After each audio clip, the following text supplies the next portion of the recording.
Hi guys, you're listening to The Last Set with Jack and Joe. We're presenting the MMA Hour. How you doing, Joe? Oh man, today's been a really good day because not only do we have so much to cover, I mean, there is just so much going on right now that could be potentially happening within the UFC. First of all, let's talk about the fight card.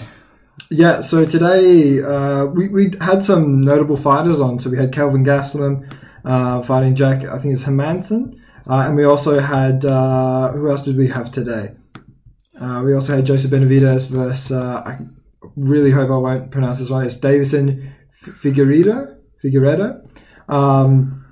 Two really excellent fights which both ended in submission. You were saying earlier off air that a lot of them were either decisions or submissions tonight. There was hardly any knockouts. I think there was only one knockout of the night.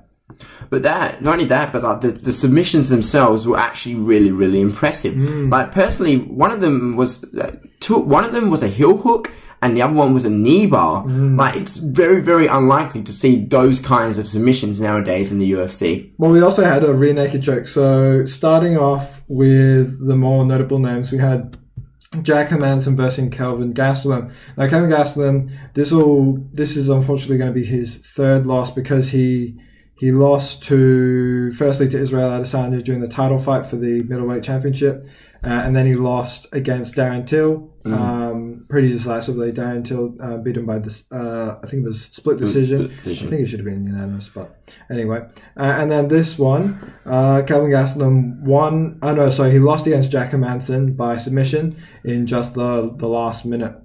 Actually, no, sorry, the first minute, actually, I remember. It's a bit of a strange career for Kelvin Gastelum because he's had such a short run. I mean, one of his most memorable knockouts was over Michael Bisping. Yeah. And I believe that was Michael Bisping's last fight. Was his last fight. It should have not been his last fight. He should have finished when GSP. I think that's one of his regrets, actually, he's spoken about. He says his regret was coming back for that quick beta against Gastelum, when really he probably shouldn't have came out. He'd been fighting for a really long time. He's definitely a very tough veteran, but Gastelum's a beast in that division. I think he's got some of the most knockout power there. It was surprising to see him. You were saying that they were throwing each other around, and then Jack Hermansson just managed to slip in the knee bar. I'm sorry, not knee bar. Heel hook. Heel hook. Yes. Well, yeah, it looked really painful. It was, but the thing is with Kelvin Gastelum is that he's had such a strange run in the UFC because he never really actually fought and won the title. The reason why he had the title in the first place was because he was meant to fight Robert Whittaker, and Robert Whittaker couldn't fight because he had a hernia. Yeah. And then after that, he just went straight to Adesanya. Yeah. So really, he never really, even though he was a champion, he never felt as if he actually really earned that title. You get what I'm trying to say? Yeah, he was definitely interim champion. It was unfortunate because it looked like he was coming back, and he said he was feeling really calm. He certainly looked really calm before the fight. Unfortunately, it just didn't go his way this time, and MMA is just like that, especially the caliber of UFC fighters. Just anyone can get knocked out, anyone can get submitted. So not that long ago, probably about an hour ago, if that, Kelvin actually put out a statement onto social media on his Instagram. I'm not sure if it came up on his Twitter. But he went and said, I'm really disappointed in my performance. I'm sorry that I've disappointed my coaches, my team, everyone that was behind me, Dana White and things like that, who were giving me a chance. And a lot of people were coming to his support and saying, you know what, like these things happen, it's okay. And also, Dana also said, you'll be back, mate. You'll be fine. Well, he's a very exciting fighter. He's got a pretty good highlight reel, some powerful knockouts, and he's got a really good grappling and striking background. But it's just he's had a bit of a bad run so far. However, I don't feel like it's the end for him because he's still quite young. He's only 28. He's not even in his prime yet. Yeah. I will see him back again. I mean, to be fair, we'll talk about Cody Garbrandt. He was off 3 losses, 2 to TJ Dillashaw, and then he lost to Henry Cejudo. Yeah. And then he came back against it was Rafael, who was number 5 in the rankings. So, and he's obviously world class. He went toe to toe with Israel Adesanya. you know, his only notable losses were to really, really high caliber fighters. I think we'll definitely see him again. All right, and secondly, we had Davison Figueiredo, who beat Joseph Benavidez for the vacant flyweight title after Henry Cejudo retired. Now, he won in I think it was the last 12 seconds of the round. So he dropped Benavidez, I think, twice. And then he was able to sink in the rear naked choke and finish it off. So it was a brilliant fight while it lasted. And I think a lot of people, I think to quote Michael Bisping, I'm pretty sure he said, you know, I don't see anyone beating him for a long time. I think he's 19-1 against Benavidez, who was 28-7. It's unfortunate because you were also telling me off air that a lot of people were going for Benavidez because, you know, he's had so many title fights, right? And it's unfortunate that he did lose this one, especially when it was again in the first round twice against Davison. So it just shows that Davison, he really is the fighter that could beat Benavidez, and he was, you know, styles make fights, and Davison had that style in order to beat them. I think what was notable was his power.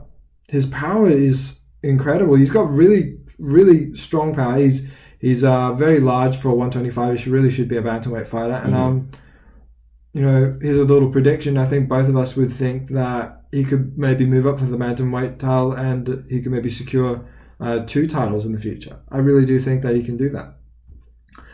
Just quickly, so do you know the UFC fighter Joseph Duffy? He's an Irish fighter. Oh yeah, he just recently retired today. Yeah, recently retired. Now, a lot of people, when he came to the UFC, a lot of people were thinking that he was going to be a big star, just like Conor McGregor, because he actually beat Conor McGregor. So Conor McGregor's, I think he's had 3 losses. He's 21-3 or 22-3. Conor McGregor, he lost in the first round via submission by arm triangle choke. And this is back in Cage Warrior days, before Conor McGregor had started to clean up the 2 titles in Cage Warriors. And a lot of people, when he came to the UFC, they thought he was going to be a huge star, but unfortunately he didn't. He had some notable wins, typically by KO or submission. Unfortunately, he lost in his last 3 fights. Most recently, his fight night, which was today, against Joel Alvarez, who submitted him in a guillotine choke in the first round, which was unfortunate. They were really good fights today, weren't they, Joe?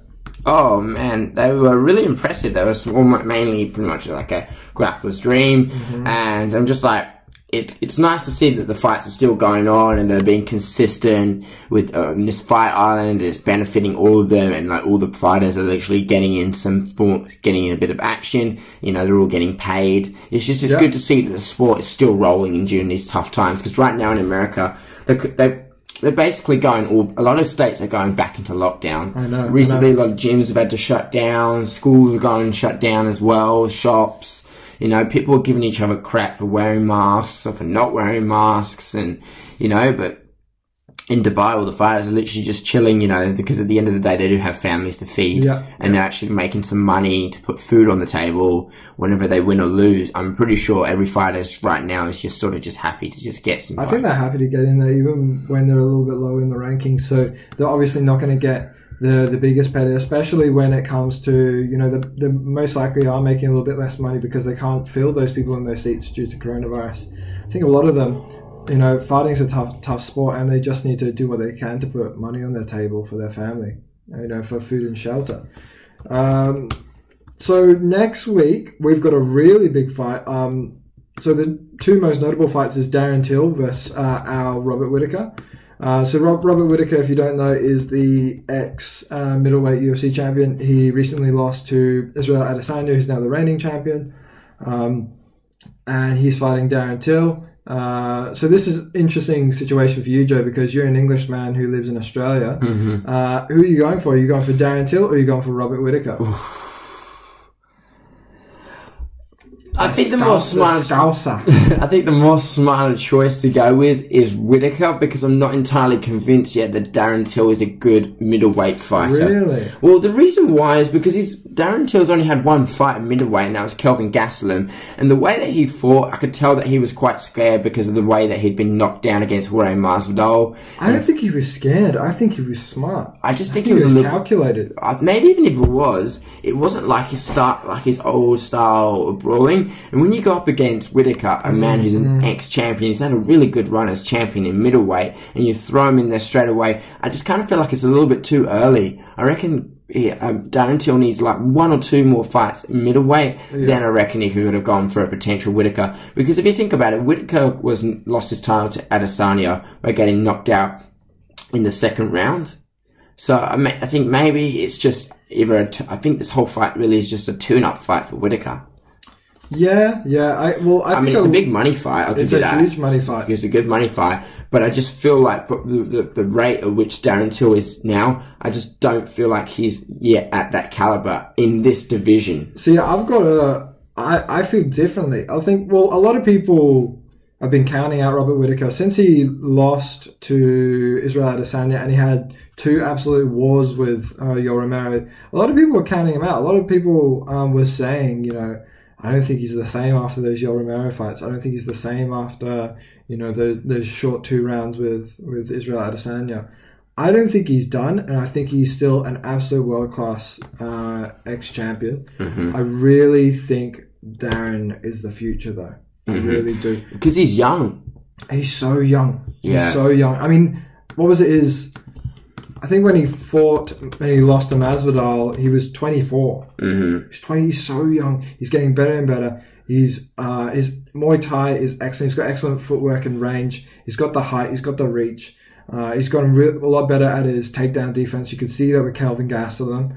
Whenever Kelvin did manage to take him down, he popped back up. I'm a big fan of Darren Till, not just because he's really funny on Instagram and things like that, and he takes the mick out of it. He doesn't take himself seriously as well, but he's smart. He's smart, and that's the biggest thing. He's got really good technique. I think Masvidal actually said, and this was when he was in the welterweight division, he went and said, he was asked who was the most powerful welterweight fighter that you've ever fought, and he said Darren Till. He said his jab was like a welterweight's overright right hand. He said that. Well, do you know the story about Darren Till? The fact that one night he was actually stabbed on a night out in Liverpool, and then the day after he was discharged from the hospital, he just walked straight back into the gym, started sparring.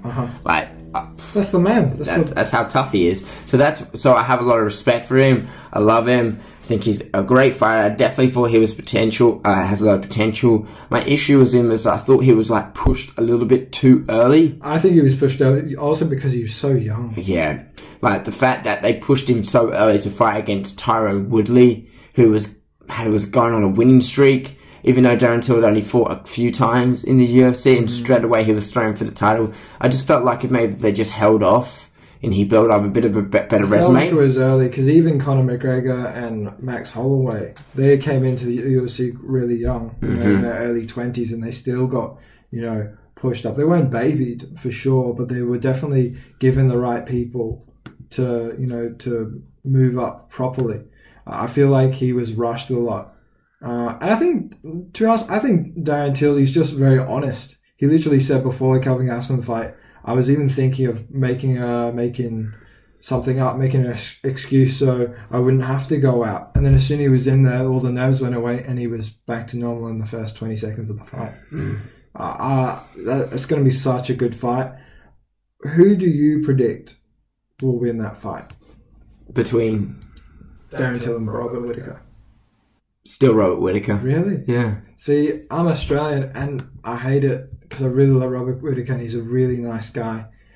I think Till will do it. I think Till will edge it out. It could be a full 5-round slugfest, but I feel like Till can do it.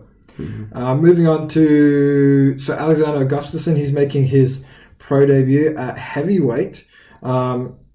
it was at least a year ago since he fought against John Jones, right? And he lost for the second time in Sweden. And then and then he lost a fight just after. And then he basically, I thought said he was hanging up his gloves from then. So he's coming off another loss. So I would be definitely going for him. And he's fighting Fabricio Werdum, who's basically a veteran in the cage. But there's a lot of similarities between the two, you know. Even though Alexander Gustafsson is moving up to heavyweight and he was a light heavyweight, he's a massive reach of 79 inches. He has a bigger reach advantage over Fabricio Werdum by a whole 2 inches. And he's an inch taller than him as well. I think a lot of people were really confused what Alexander Gustafsson was going to look like at heavyweight, and it looked like he just gained a lot of mass in his upper body and his face because he's big. Yeah, he doesn't look the same. Yeah. There was also another fight that was coming up was Shogun Rua versus Nogueira. So that's going to be a really big fight. They're huge veterans in the game. Shogun is 38 and Nogueira is 44. So that'll be a really interesting fight. I don't know who wins that one, I'll be honest. I have no idea. They've both had such huge wars in the cage. I have no idea. And another huge one is Alex Oliveira. So I believe that's a lightweight fight. He's versing Peter Svoboda. And that's an excellent fight that we really want to see.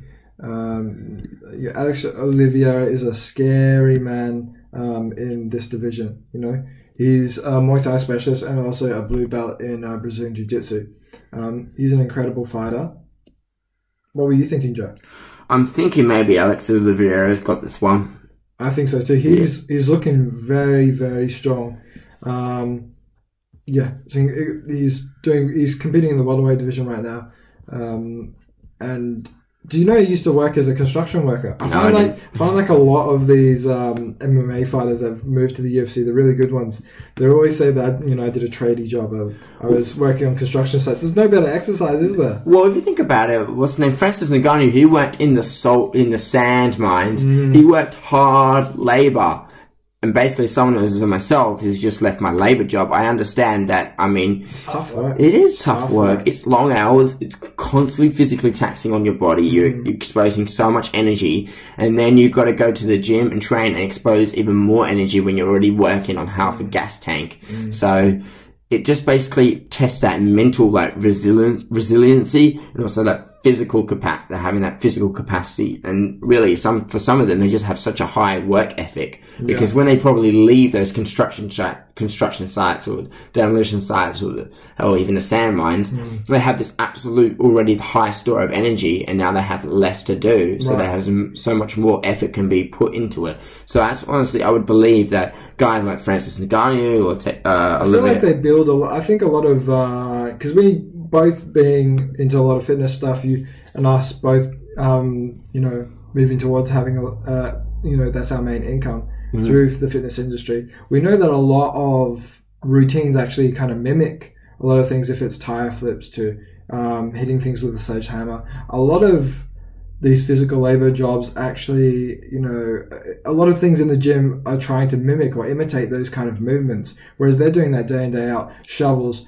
building really strong core, upper back. I know after doing a long day in a laborious job, my biceps are so sore.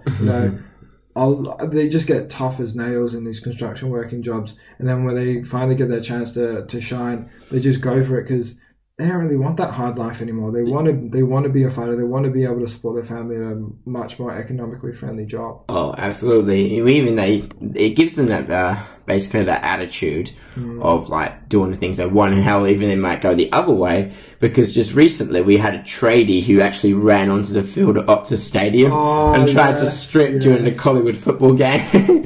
That dude's facing, I think, a $40,000 fine. $50,000 fine, yeah. And then he basically put out a little ad saying that he put out a GoFundMe page. Really? Because it does not. He hasn't got $5 for a shirt, dude. I'm pretty sure he's got like $40 donated to him already, really? But that's it. Like 40, yeah, no one cares. No one cares.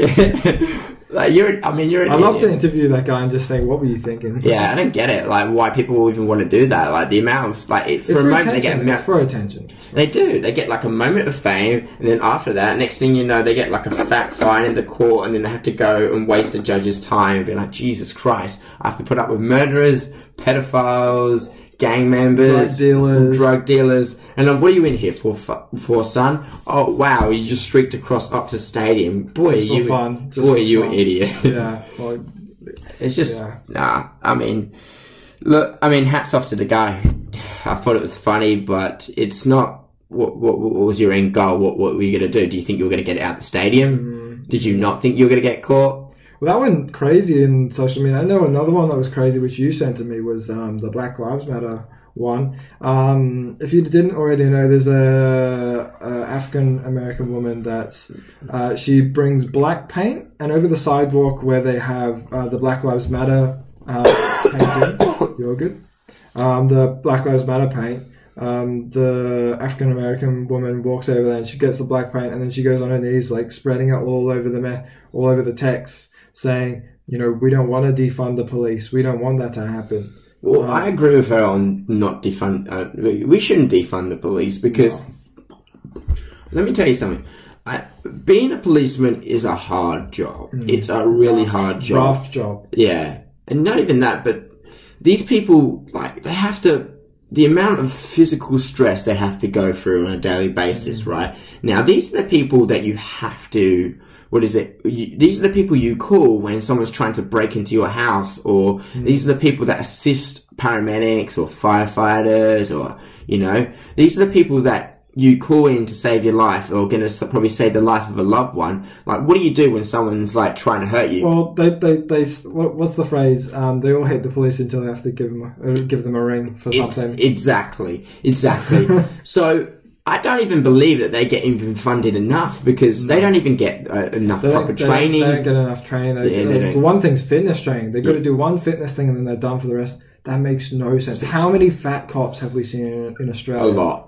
Also, if you want to really break the stereotype that police, all they do is sit on their ass and have coffee and eat donuts like a Simpson movie, you know, how about you make them do regular fitness drills where, you know, maybe they don't have to shoot someone in case they run away, because they can actually run after them. Teach them de-escalation drills. I think the main thing, they've got to do de-escalating, they've got to do, you know, the same way that, you know, for if there's a bomb threat or something, there's a terrorist, you have a negotiator. They should do at least some sort of negotiating training in order to calm someone down and things like that. Not even that, but the extensive training they have to go through just to get even higher. Like in Australia, we have the tactical, I think it's called the Armed Response Unit. Yeah. I'm not entirely sure. But let's say there's a hostage situation, or there was a situation where there was probably, I don't know, terrorists on soil, or they were dealing with a bank robbery, or anything to do with that. These are the type of people you have to call in. So getting to that unit alone is really, really hard.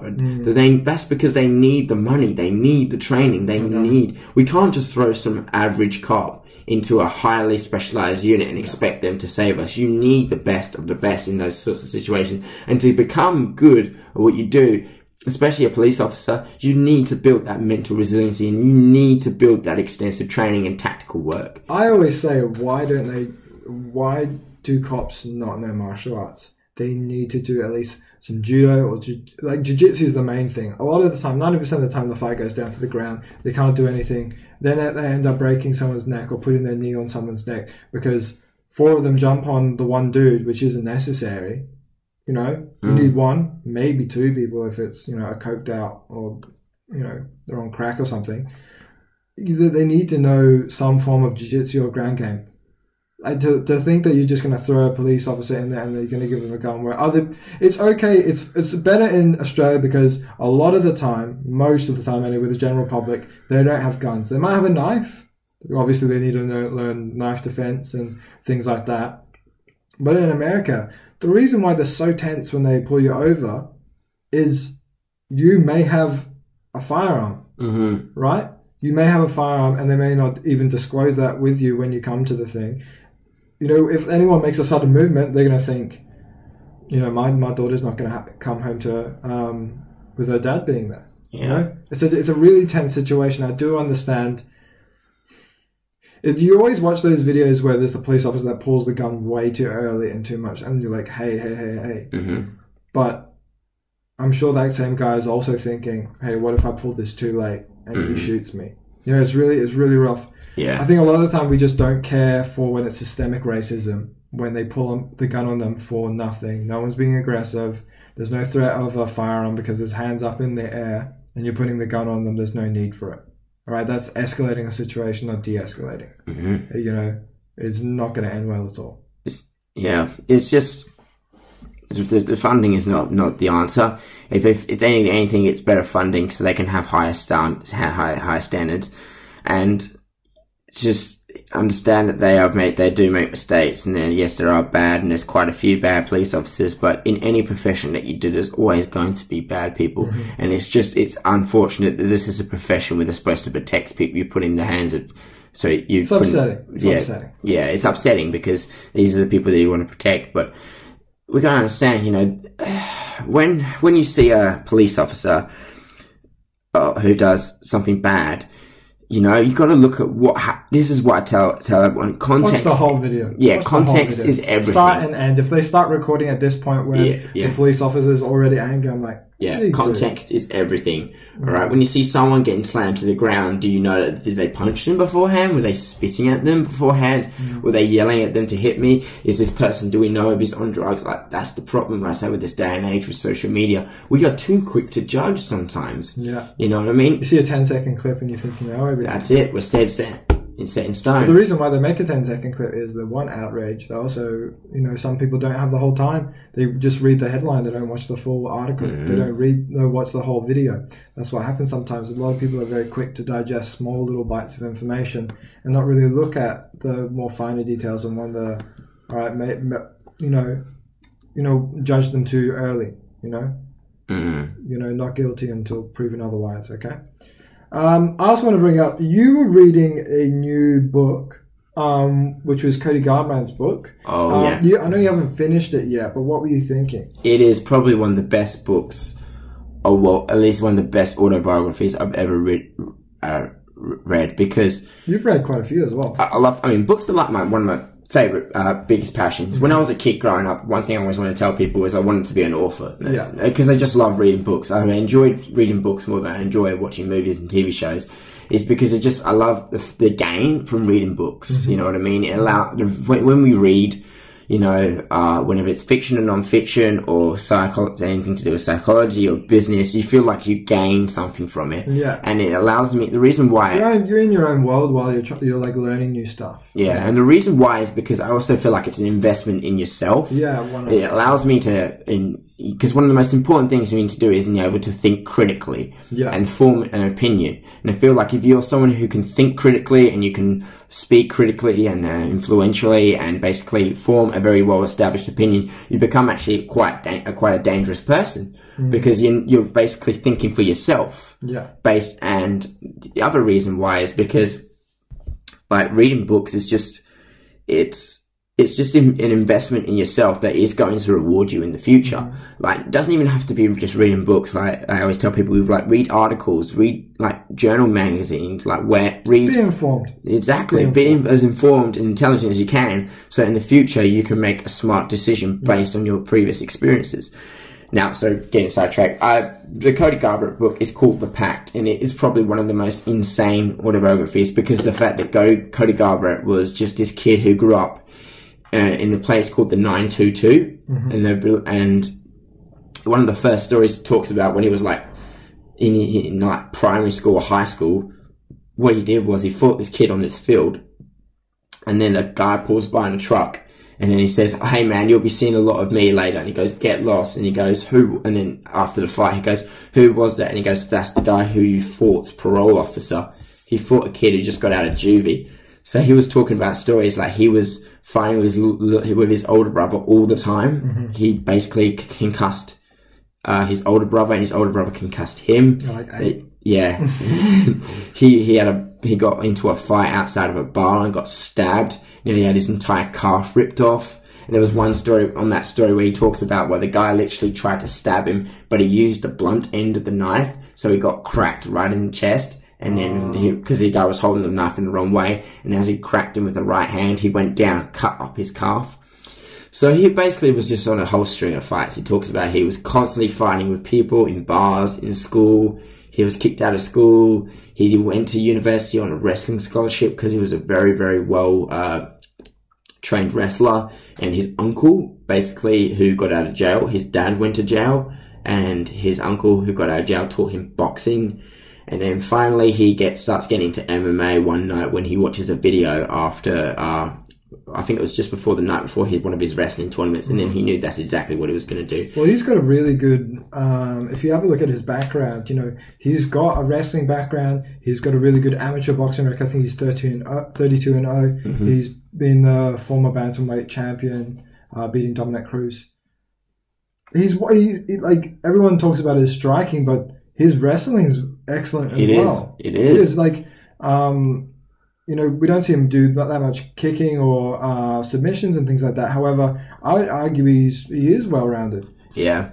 So the biggest story that was to come out of the book so far, which is I'm still reading, is the story of what inspired him to get to the UFC in the first place. Now, in the book, he talks about there was this kid called Maddox Maple. I think I said it. Hopefully I said his full name right. Maddox Maple. Mm-hmm. Now, one day after he lost his amateur MMA fight, he got a call from his brother who was working in the coal mines. He said, "Hey man, did you hear about the kid in the neighborhood who's got leukemia?" And he goes, "No." And then he goes onto his Facebook page and find out there was this boy, and he was like 6 years old, and he gets, I hope the age is right, and he gets hit with leukemia.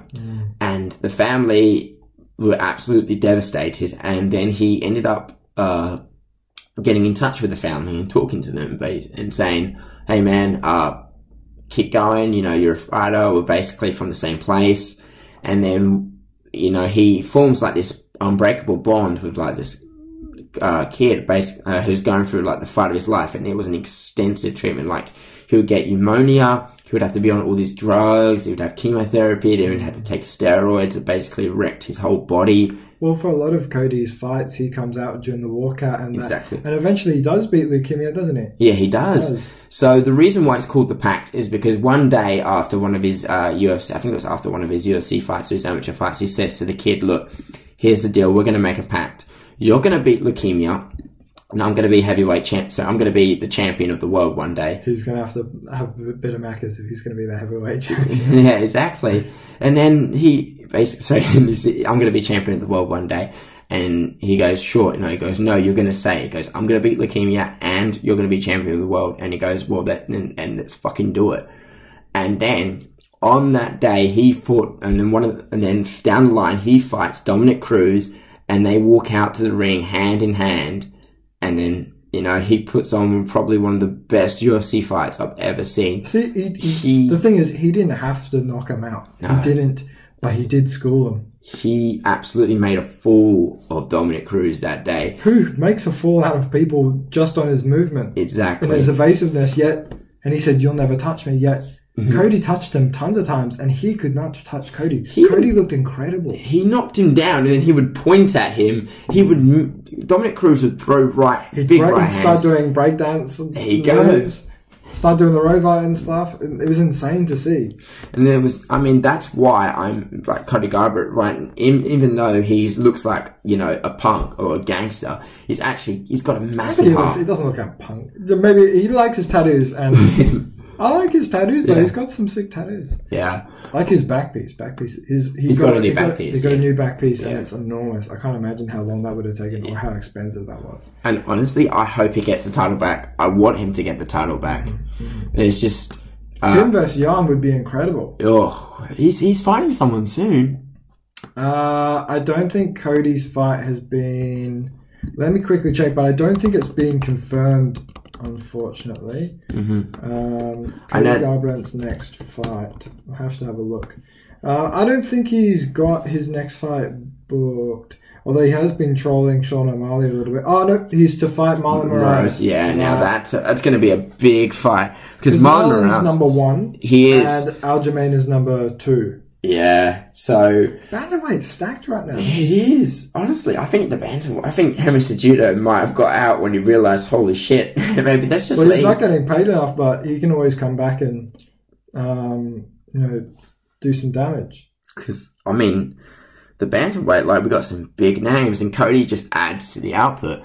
I mean, his knockout in his last fight was probably one of the best knockouts he's ever done. And now that he's back, he's got to get through Marlon Morales. I do believe that he might get it, but the thing is, Marlon Morales' wife is now diagnosed with COVID-19. Really? Yeah. So I know Marlon Morales is going to absolutely go balls to the wall 100%. To try and for this fight. So you got Rich two guys. Krillin is going to throw everything at this guy, and he's got an insane switch kick. His kickboxing background is insane. He's strong, and he's huge for 135. He could really be a featherweight if he lightweight if he really. Oh yeah. He's huge. Love to see Garbrandt versus Jan in the future as well. Yeah, he called him out on social media. Yeah, he definitely. Well, do you know who also called someone out on social media? So the Korean Zombie, who I love because I love the South Korean fighters coming from a Taekwondo background. But he went and said, our Australian champion Alexander Volkanovski, who is the featherweight champion against. He recently beat Max Holloway for the second time. It was definitely a very close fight, as a lot of people would agree. Jan Sung-jung went and said, aka the Korean Zombie, said, "To be honest, it is shameful that Volkanovski is a champion of my weight class. Given to me, then you don't need to worry about the judge's decision." Now, Brian Ortega has been going back and forth with Korean Zombie for the last, half a year? Didn't he smack one of his mates? He smacked his friend who was being his translator. I think a lot of people are saying it's a bit weird because Korean Zombie is a very soft-spoken person. It doesn't sound like it's probably written by his mate. But Brian Ortega, their fight fell out for some reason with Korean Zombie. Now he said, how are you going to say I can't fight because I can't leave my country, then say you're ready to fight all of a sudden? I just talked to some of my people. They said you can fly to the United States and fly to Fight Island. By the way, they live in Korea too. So straight up, if you're down to fight, Dana said the winner of us gets the title shot against Alexander Volkanovski. If you ain't down, I ain't tripping. Dana, give me another guy you want to see me fight to earn the title. I don't want free rides. I earn my shit. I don't know who wins that fight. I don't think Korean Zombie will be the first one to fight Alexander Volkanovski. I think Volkanovski will take a sit back and wait for the challenges. Who do you think beats Volkanovski? Do you think Korean Zombie or Brian Ortega have a chance if they do fight? Actually, a better question would be Brian Ortega versus Korean Zombie. Who do you think? Well, I want to see the improvement that Brian Ortega's made because Brian Ortega's last fight was against... for ages. Yeah, he has been. It was against Max Holloway, and it was a pretty brutal fight. I mean, Max Holloway just pummeled him. But the thing is I love about Ortega is that guy's got a fucking heart of steel. And he was getting smacked by Max Holloway and he just kept walking forward. Yeah, he refused to crack. And that's one thing I like the most about him. But Chan Sung-jung, he's coming off a 2-win streak, and he just beat, Frankie Edgar. Arguably, he would have won against Rodriguez. He's also got a bit of a Taekwondo background as well. Yeah. And because he lost in the last 2 seconds. Last 2 seconds of the fight. I think arguably Korean Zombie would have won on the scorecards. However, super close fight. However, he did lose to Jose Aldo. So, if I were Chan Sung-jung, I would go for the fight with Ortega. I would hopefully maybe he beats Ortega, even though it's a tough opponent. It's a very tough opponent. And not an easy fight for him. And then maybe he would fight Aldo, and then maybe fight for the title. But the thing is, then you got Garbrandt, rising up. Why would he fight Aldo? Aldo's in bantamweight now. Well, I mean, Aldo might want to move across the divisions. I feel like Aldo should just stay at bantamweight for now. If he keeps moving around, that weight cut is just rough for him. I feel like he should stay in the bantamweight division, even though he did lose against Jan. I think he's there to stay for now. I'll be honest, I would be taking Korean Zombie. I feel like Brian Ortega, he's got a really tough chin. He's got heart. He's just got a, he's so strong on his feet, and he's got that wrestling background as well. I feel like it's not an easy fight for either man. I just think Korean Zombie will edge it out. I think I'm being a little bit biased because he's coming from a Korean nationality. I mean, he's 33. He's got 16 wins under his belt. A lot of submissions. He's got that really, really famous twister submission. Yeah. So, I mean, he's an exciting fighter. He's a really exciting fighter. Again, he's an exciting fighter. And then Brian Ortega, I mean, hopefully he comes ready to go, but it's a hard fight to pick, really. I think just from the fact that, both guys are coming off, so both guys are very well renounced, very well skilled. One's coming off a couple of wins. One's just been training non-stop for the past 2 years, so we'll see what happens, really. I also want to put this towards you as well. Leon Edwards and Gilbert Burns were arguing over Twitter as well. Leon Edwards at one point fought Usman, who's the now reigning welterweight champion, and he unfortunately lost.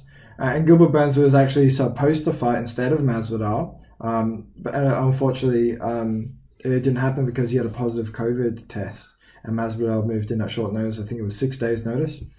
I believe they were going back and forth, and I think a lot of people were pushing Leon Edwards. I think it was Ariel Helwani who was pushing him quite a bit. However, I don't think there's anyone other than Gilbert Burns should have that shot.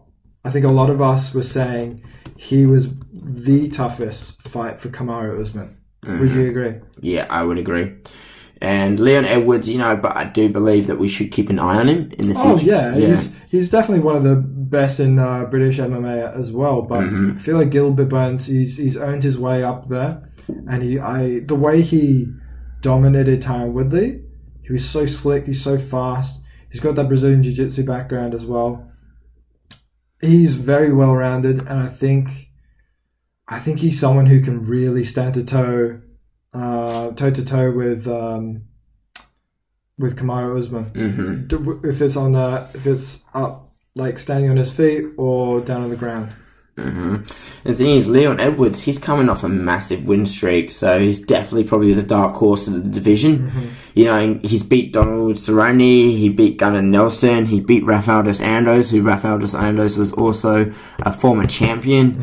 When you beat a former champion or beat a champion, that puts a massive add to your resume. But the problem is, he lost to Kamaru Usman back in Dos Aldos versus Cerrone 2 back in December of 2015. However, that was 5 years ago. So long time ago. He's made big improvements since then. Absolutely. It's just a problem with Leon Edwards is most of his fights are win via decision. So Usman usually puts people away via submission or basically decision. A lot of his fights go by decision. A lot of them. He has won by submission in the past. Against Colby, he was able to stand toe-to-toe with him and finish him in the last round. It's definitely not an easy fight. I just feel like Gilbert Burns has the most tools of anyone in that division that could pose a threat to Kamaru. So, yeah, I guess it's just a potential fight for the future. Yes. One thing I want to bring up was... See, a lot of people were getting upset that because UFC 253, it was kind of official news, not really, it was for Paulo Costa versus Israel Adesanya. Now, a lot of people were super hyped. They were making their own promo posters for Paulo Costa versus Israel Adesanya for the middleweight UFC champion. And now Dana White at the media scrum for the most recent UFC fight with Benavidez versus Figueiredo. He went and said no, it's not finished. But I feel he's probably upset because it's most likely been leaked. It was set for UFC 253. They have a date. I'll quickly check that now, what the actual official date is. I think they said it was going to be the 19th of September. 19th of September. And the reason why the Dana's pissed off is because he hates it when he doesn't get to announce the fights. And he's the one who sort of kind of makes them sometimes. Exactly. You know, he's like the president, and he hates it when when things beyond his control just happen. Especially since the fact they said, he's annoyed because he wants that information airtight. As well. He doesn't want any. He wants the UFC to release it, not. Yeah, and he likes to make sure it comes out of his word of mouth. Exactly. So that's why I understand he'll be a little bit pissed off. Yeah. But I feel like the fight is almost completely being finalized. Now, who are you going for, Costa or Adesanya? Adesanya. Why are you going Adesanya? I've gone against. I'll be honest. I'm a big fan of Izzy. Really big fan. I felt like Kelvin would edge it out, maybe a decision. When he was fighting Adesanya. And I actually said, you know what, I think Gastelum, because of his wrestling, and he's got a really quick, he takes someone's back really, really fast. You'll find he's so fast at taking someone's back and sinking in a rear naked choke. He's got a nasty rear naked choke. And I felt like if he couldn't submit Izzy, because Izzy's still very good on the ground as well. I felt like you could maybe edge out a decision just based on maybe takedowns and wrestling. Maybe not doing a whole lot of damage to Izzy, but maybe just edging out a decision. Now, I'm not going back on Izzy anymore. Izzy, I was always a big fan, but even bigger after he fought Costa. No, sorry, after he fought Romero and after he fought Gastelum. I'm going for Adesanya. Costa's huge. He's ridiculously huge. Absolute workhorse. He's scary. He's scary big. Do you feel like? I think a lot of people say, "Hey, there's the argument that he's never taken anything, or there's the argument that he's never been caught." I think he's just a genetic freak. I think he's a genetic freak too, because. You know, the one thing I love about him is the way that he fights, because the way that he fought Yoel Romero, he basically went balls to the wall against him, and that's his fighting style. And the way Adesanya fought Yoel Romero was not. I mean, it was a very, very technical and calculated fight. Paulo Costa's not really like Izzy. Izzy is a counter-puncher, whereas Paulo Costa brings the fight to you just like your Romero. Yeah, so that's why I feel like it's a big challenge for Izzy, because, you know, Paulo Costa's got a fucking chin on him as well, and he's got, like... I feel it works towards Izzy's strengths.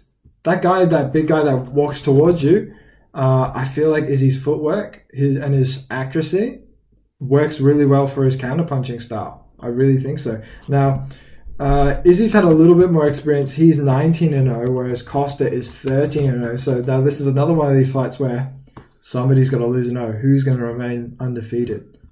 Who are you feeling? It's a hard fight for me to pick. It's a rough fight. You might even change your mind later, because the fight's ages away. I know, and I like Adesanya. I really do. I feel like he probably is declaring himself as right now one of the greatest middleweights ever. Pound for pound, he wants to go up and move up in the rankings. But, you know, and Costa's still quite new to the UFC. He's only been around for a few years. Yeah. So is Adesanya. But he came off the Brazilian version of the UFC fight. Yeah. And the Ultimate Fighter, sorry. Paulo Costa's only 28. Adesanya's 30. But Adesanya, he's like been... The tales of him are the stuff of legend. He like fought, what, 5 times? 6 times in one night? I think it was 4. 4 times. 4 times. You know, he's got that... King of the Ring. He was actually at the King of the Ring fight. I think it was last night. King of the Ring was on last night, and he was wearing... I'll bring it up. So it's a nice suit, and he's wearing like a feather from his ear. Yeah. And that he's got his bleached blonde hair. It looks good, dude. And people love Adesanya, you know. I think it's going to be a great fight between the two of them. Right now, I'm leaning towards Adesanya, you know, because... As am I. Yeah, but that doesn't mean I'm 100% on that side. I still think Paulo Costa could potentially be a threat, but... We'll see what happens. Paulo Costa, I just don't want it to be a boring fight. That's all. No, I feel like it won't. I feel like it won't. I feel like Paulo will still you know, just go after him, even if it is a little bit more on the reckless side. I sent you, I remember it was Paulo Costa versus Yoel Romero, and I think I sent you a picture, and it was the change in his weight after the weigh-ins. I think when he rehydrated, he gained like another 13 pounds. I thought it was more than that. I thought it was close to like, I think it was 19. Oof.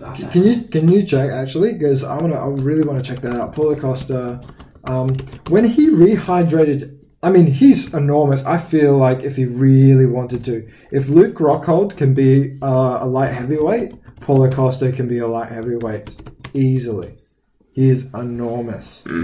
Because when he steps in the ring, he's still huge and he's shredded. I feel like he could 100% be light heavyweight if he really wanted to. So really, he fights at 185 pounds. So, but when I think he said he walks around at like, he's going to be over 200. Yeah, he walks around over 200 pounds. Like he walks around at light heavyweight basically, and he has to be if he wanted to. Yeah, he should. I reckon he could be, because you're right. Luke Rockhold did move up to light heavyweight, but he lost his last fight. So maybe we'll see what happens. I mean, but the biggest fight right now that everybody's talking about, that everybody just wants to see, is Masvidal versus McGregor. You could not get any bigger. Two of the biggest names right now in UFC, even though Masvidal came off a loss. But, you know, Masvidal and Conor McGregor, they're both welterweights right now. You know, I could not think of it. I mean, maybe it might not be, the most exciting fight in the world, but I know in terms of like pay-per-view buys, it'll probably be the biggest fight in UFC history. You were telling me that when we were watching the fight live, you were saying if Masvidal manages to beat Usman, which is a ridiculously like hard job to do, if he beats him, I don't think Dana could have said no to setting up Conor McGregor versus Jorge Masvidal, because they know that Masvidal versus McGregor is more exciting than Usman versus McGregor. So that's why they wanted to set it up. So, certainly, and it gives him a reason to come back, because he's sort of in retirement. It's sort of, well, he turned 32 the other day. Happy birthday, Conor McGregor! And he's chilling. He's bought a new Lamborghini. He's eating a lot by the beach. He's having a good life. He's 32, so he's in his prime. I feel like he's definitely got more fights in him. He was supposed to have a good reign, like a good season. Probably fight 3 times in 2020. However, no one can beat, coronavirus. Yeah. I'd love to see him at UFC Fight Island though, but I don't think Dana White will sacrifice the Conor McGregor hype. For not selling any tickets. Because that's the thing. I know that Conor McGregor's right now in retirement, but I know that let's say, for example, if Masvidal won that fight, he beat Usman, he's the baddest motherfucker belt and the welterweight belt. For the first time, you could be, have a fight where he takes 2 belts off someone at the same time. Because normally there's a double champ, they can lose 1 belt, depending on the division, but technically we now have 2 belts on 1 division. That's a big enough excuse for Conor to come back and take those belts off him straight away. Because if you think about it, Conor really is a bad motherfucker. He is. And the press conference, oh my God. They would just literally hold a press conference between Masvidal and McGregor, and it would just be probably the most viewed press conference ever. They could even sell tickets to that press conference. Well, because one of the biggest was him against Nate Diaz. Now, Nate lost to Masvidal. Masvidal dominated him. He at least would have won by he dropped him. Was it in the first round? I think he dropped him in the first round. I felt he dominated him during that fight. He takes Nate Diaz's height, takes Ben Askren's height, and he goes to fight Usman. If he did beat Usman, which is a very tough job to do, if he did beat Usman, he'd have so much hype around him. Conor McGregor, he is the hype man. If they fought each other, I have no doubt it would probably beat Khabib versus Conor McGregor. I think that it would have beat it easily. I don't think we'll ever get a rematch between the two. I just don't see it happening. I wish though, because I would like to, but the thing is, Conor McGregor can't just drop to lightweight straight away and fight for the title after what's going on right now in the lightweight division. The lightweight division, we got Gaethje, we got Ferguson, we got Alaquinta, we got Dustin Poirier. He fights at lightweight. It's too much.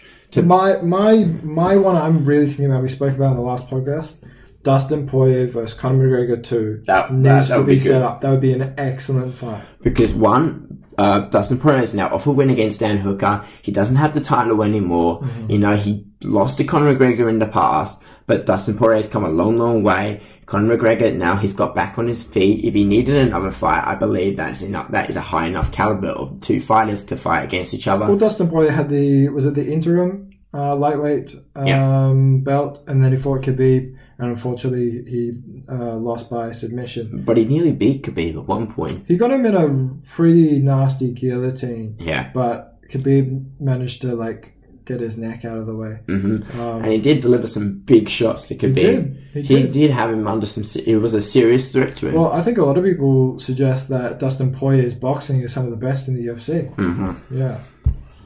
I mean... just coming back to the Paulo Costa one that I was mentioning. Now, Paulo Costa versus Yoel Romero. Here's some interesting stuff right now. So, when Costa fought Yoel Romero, they were at 185 pounds of middleweight division. Guess what Romero weighed in during fight night? On fight night, what did Yoel Romero, when he rehydrated, what did he weigh? Oh, if he was Guess in pounds.